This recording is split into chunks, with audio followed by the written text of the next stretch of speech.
નમસ્કાર, હું છું પ્રિયા અને તમે જોઈ રહ્યા છો જનતા કી જાણકારી ન્યૂઝ। નજર કરીએ આજના સમાચાર ઉપર। દ્વારકાની નરસિંહ ટેકરી વિસ્તારમાં કૃટણખાણું ઝડપાયો। 2 આરોપીને દ્વારકા પોલીસે ઝડપી પાડી આગળની તપાસ હાથ ધરી।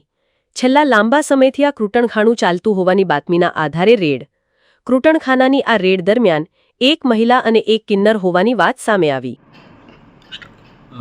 ગઈકાલે તારીખ 25/7/2025ના રોજ દેવભૂમિ દ્વારકા જિલ્લાના દ્વારકા પોલીસ સ્ટેશન ખાતે એક મહિલાની ફરિયાદ મળેલી હતી। જે મહિલાની ફરિયાદ એવી હતી કે તેમને કોઈ અન્ય મહિલાએ ગેરકાયદેસર ગોંધી રાખેલા હતા અને તેમના પૈસા તેમને પરત નહોતા આપતા અને તેમને ગોંધી રાખેલા બાબતની હકીકત મળતા અમારી દ્વારકા પોલીસની ટીમ જેમાં પીઆઈ એલ બારસિયા તથા પીએસઆઈ પીકે ડાંગરનાઓ બંને જણાઓએ ત્યાં જઈને રેડ કરતા સાથી માણસો સાથે ત્યાંથી 3 મહિલાઓને જેમને ગોંધી રાખી હતી તેમને બચાવ કરેલ છે તેમનો।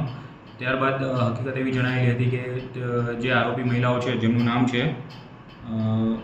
ઝુબીબેન જુસફભાઈ ઉસ્માનભાઈ શેખ તથા સુલતાનાબેન ઉર્ફે ખુશ્બુ જુનુસભાઈ આંબળા, આ બંને મહિલાઓ ગેરકાયદેસર રીતે